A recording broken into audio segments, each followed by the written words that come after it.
For those who need a topic, I want to speak briefly from this subject, the big reason. The big reason. Stay with me the whole time because I'm going to run through this. Amen. And get back on preaching vacation. Amen. The big reason.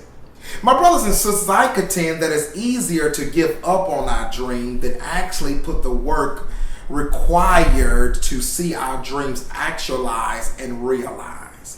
I say that, my brothers and sisters, because the honest reality is many of us lack what I call staying power. Staying power. We don't stay long enough to see things manifest and matriculate. We tend to give up too soon. In fact, another reason why our staying power is lacking is because we don't have the focus that we need. We're too easily enticed by outside distractions, and before we know it, my brothers and sisters, we find ourselves advancing in age, but we find ourselves not advancing in significance. We find ourselves advancing in age, but we do not find ourselves advancing in significance. And my brothers and sisters, I want to suggest to you that your time on this earth will eventually come to an end. My brothers and sisters, we're not here to stay. At some point, my brothers and sisters, we're going to be called home to meet our Maker. And when that happens, I don't want us to have lived a life as long as we have lived and it has yielded nothing but insignificance. To that end, my brothers and sisters, may I suggest to you that a readily way to combat that enticement of insignificance is to garner an authentic why. A way to combat that insignificance is to garner an authentic why. Authentic why. Or what I labeled in my topic, the big reason. Because my brothers and sisters, I believe that it is an authentic why that will lead you to significance. I believe that it's an authentic why that will lead you to significance. And so, my brothers and sisters, what do I mean by this thing I'm calling a why? What do I mean by this thing I'm calling the big reason? Here it is. Here's a universal approach, or my universal approach to this topic. And it's simple. You must answer this following question with intentionality. Here's the question. I'm doing this because blank. Take that question in every aspect of your life so that you can attach a why to those aspects and ask yourself, I'm doing this because blank. That's what I mean about the big reason. That's what I mean about the why. Answering the question, I'm doing this because blank. And I believe, my brothers and sisters, if we garner some intentionality about answering that question in every aspect of our life, I believe that we would get a significant why to shoot for. And when we get a significant and authentic why to shoot for, my brothers and sisters, I believe that it provides us with a few things. Number one, here it is. It provides us with motivation. Somebody type motivation in the comment section. Motivation. Motivation. Let's face it, my brothers and sisters, the rig of life and the tediousness of life and of our day sometimes can cause us to feel drained emotionally, drained physically, because the rigor of our life and the tediousness of our day, we sometimes become drained. And what happens when we become drained? We begin to choose the alternative. What is the alternative? It's an overindulgence, my brothers and sisters, in non-productive activities. A overindulgence in non-productive activities. Here's the problem. That if we continue to engage, I'm not talking about self-care like we have in next week. I'm not talking about having fun, because I believe everybody should have fun. Everybody should take time to have self-care. But I'm talking about when we having more fun than purpose, more fun than priority, more chilling than we have with charming ourselves to our prosperous reality. We find ourselves in a position when we do that where a little piece of us dies daily. A little piece of purpose, a little piece of passion, a little piece of being all that God has ordained and called us to be. And we find ourselves and those little pieces dying daily.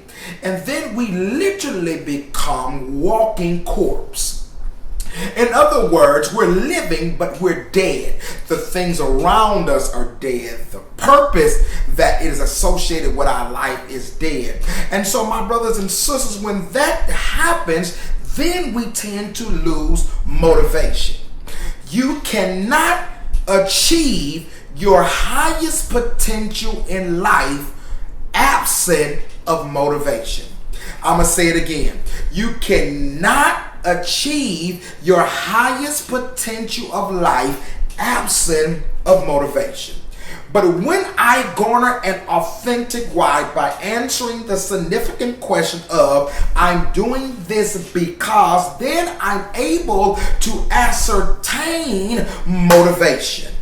Let me say it to you like this. Let me give you a sticky point here.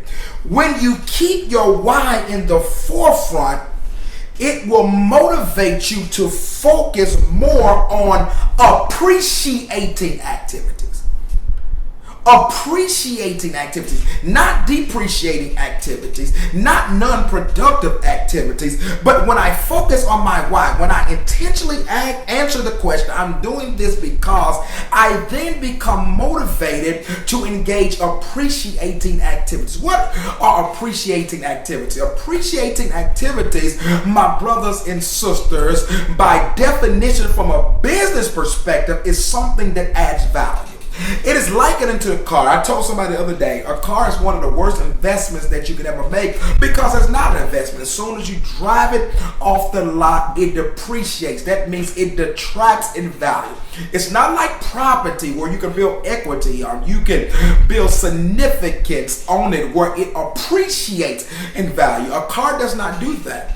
And I want to suggest to you, my brothers and sisters, many of us are living life like a car. As soon as we get something, we drive off the lot and it depreciates. When things depreciate or when your car breaks down, yeah, you may pay the car note, but you're less motivated to do so because you don't see the added value in life. But when I focus in life on things that help advance me and advance my world and advance my priorities and advance my passion, things that add value to me, then, my brothers and sisters, I'm more motivated because I understand that in the end it's going to pay significant dividends.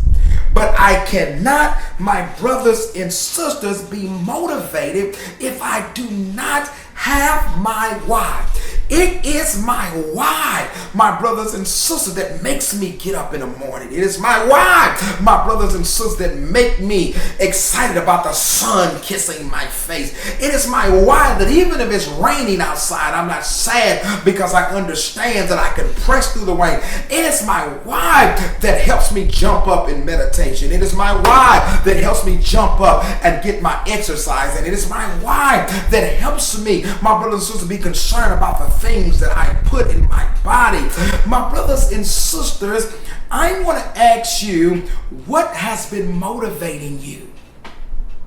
If you're looking for real motivation, I'll suggest that you dive into a why. And so that when I have an authentic why, by answering the question, I'm doing this because blank, what's in that blank? I have motivation. But secondly, because I got to get back on preaching vacation, I'm not here to talk long. It also, my brothers and sisters, create movement. Somebody put that in the comment section. Movement. It creates movement. As I said initially, yes, it is okay to engage in self-care. That is one of the reasons why I provide 3 to 4 self-care Sundays in our church. But the problem, my brothers and sisters, that many of us, instead of pausing for self-care, we have allowed that pause to morph into full-blown stop signs. That is not a pause, my brothers and sisters. It's just not a comma. That I'm engaging in productive activities, comma, by taking a pause, and then I'm returning to see that thing to fruition. What we literally do is put stop signs or periods. That I once was engaging in that which I'm seeking, but because of whatever reason, I stopped and I completed the sentence in reality, or in my mind, rather, I complete the sentence in my mind, but in reality, I have not accomplished much. My movement is not there. I'm not moving toward anything. I'm not progressing toward anything. I'm not moving to where I need to be. Why? I'm not moving because I have not consulted my why. But my brothers and sisters, when I consult my why, my brothers and sisters, generates movement. It lets me know I cannot be still. I cannot be silent. I cannot sit there and not move. I cannot be concretized into dysfunction, within dysfunction. That I must pull myself out of those dysfunctional moments and move into a place where God has called me to be. My brothers and sisters, may I suggest to you as another sticky point, get this down, write it down. When you keep your why in the forefront, it inspires movement. When I keep my why in the forefront, it inspires movement. What do I mean by that? When I continuously ask myself in every aspect of my life, I'm doing this because blank, I'm inspired to move. I have the passion to pursue. The reality is that many of us cannot pursue because we don't have the passion to pursue. We don't have the passion to move. And the reason why we don't have the passion to move, my brothers and sisters, is because we don't have a significant why. I was reading the illustration of somebody who was presenting on the internet when I was preparing for this short lesson. And it said that if I put a plank or a board on the ground and ask you to walk on that plank for $50, would you do it? $50 is not a lot of money, but if I'm just walking on a plank on the ground and there's no cause to harm, then yes, I'll do it. But then it said if you had two-story buildings separated from each other, and I put a plank that was going from one building to the next, and that I asked you to walk over it with the possibility of you falling and injuring yourself or maybe falling to your demise for $50, would you do it? Most of us would say no, because the risk factor is too great.